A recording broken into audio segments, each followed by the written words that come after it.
Last week, the USD/JPY and the 10-year Japanese government bond yield reached their convergence points. If you made profits, congratulations! Now let's take a fresh look at this week's forecasts. I will share the financial market forecast and outlook for this week, from September 15th to 19th, in the US, already in the middle of a recession, and how will markets react this week. This forecast is based on statistical analysis, using 200 weeks of past data from currencies, interest rates, and 17 other financial markets. So, let's dive right into this week's convergence points, our profit-taking targets.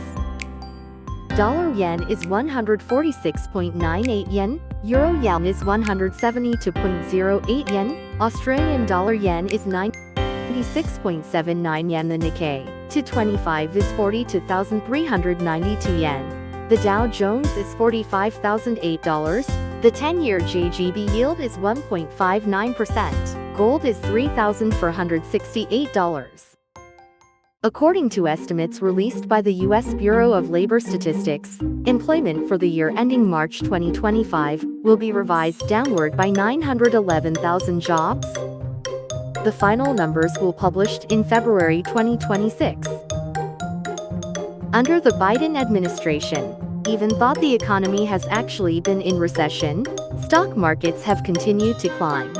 Each release of labor data pushed the dollar-yen higher. How this statistical cover-up will eventually be priced into financial markets remains unclear. The market has already factored in a 0.25% rate cut by the US in September.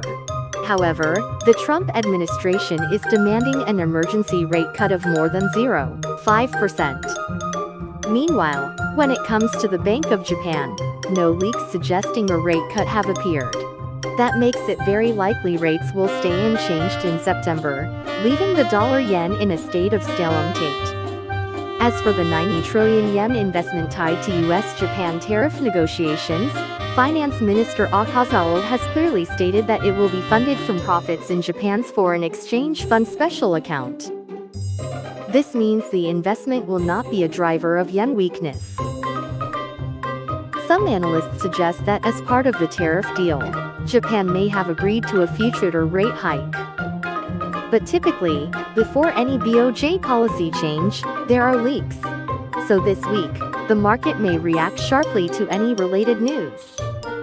Right now, stock markets in both the US and Japan are hitting record highs.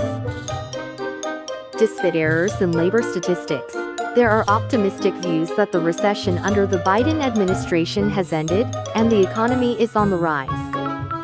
The bulls insist that the AI revolution is underway, and the AI market has only just begun. Currently, about 60% of the stock market is driven by big tech companies like Nvidia and Microsoft. But there's debate about how traditional industries will be reshaped or even eliminated by AI, and how those effects will ripple across the financial markets.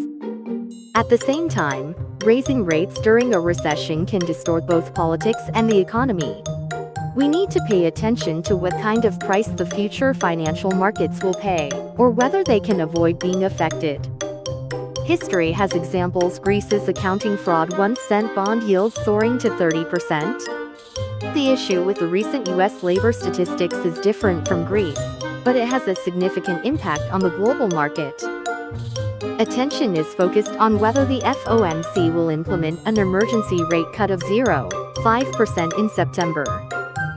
If it remains at 0.25%, the stock market is expected to enter a correction phase. And finally, a quick disclaimer: this forecast is based on a statistical stable convergence model. We take no responsibility for investment results based on this outlook. That's it for this week's market forecast. Thank you for watching.